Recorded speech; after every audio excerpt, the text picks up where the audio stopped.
안녕하세요, 또이슈입니다. N번방 박사 조주빈이 검찰에 송치되면서 감사를 운운한 지 일주일이 지난 시점, 경찰은 계속해서 강도 높은 조사를 이어가고 있는데요. 경찰의 수사 압박이 심해지자 텔레그램 N번방에 돈을 내고 참여했던 이들이 자수, 구속 혹은 자살하고 있습니다.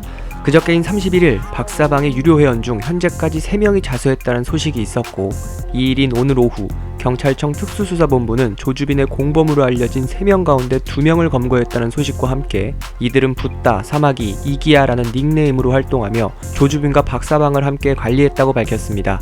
또한 지난달 27일에는 박사방에 참여했던 것으로 추정되는 40대 남성이 한강에 투신하기도 했는데요. 현장에서 박사방에 돈을 입금했는데 일이 이렇게 커질 줄 몰랐다며 피해자, 가족, 친지들에게 미안하다는 내용의 유서로 모아 박사방에 참여한 것으로 보입니다. 계속된 강도 높은 수사에 N번방 회원으로 추정되는 20대도 구속됐습니다. 구속된 A씨는 지난해 12월부터 최근까지 SNS를 통해 N번방, 박사방 등 자료라고 광고하면서 텔레그램 대화방으로 구매자를 초대한 뒤 미리 가지고 있던 아동 성착취물 1465건, 불법 촬영물 1143건 등 무려 2608건을 20여 명에게 판매했다고 하는데요. 조사 결과 A씨는 구매자들에게 가상화폐를 받고 영상을 판매한 것으로 드러났습니다. 구속된 A씨는 박사방에서 입수한 것이 아니라는 개소리를 늘어놓고 있지만 어쨌든 경찰은 구매자 20여 명에 대해서도 추적을 하고 있다고 합니다. 이뿐만 아니라 조주빈의 후계자로 알려졌고 박사방과는 별개의 성착취물 공유방을 만들어 운영한 닉네임 태평양도 재판에 넘겨졌고, 비슷한 혐의를 받는 닉네임 로리대장 태범,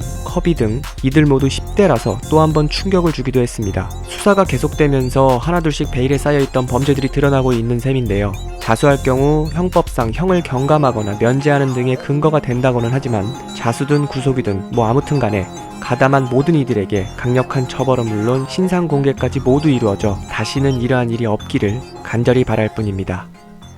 내일도 이슈는 또 이슈.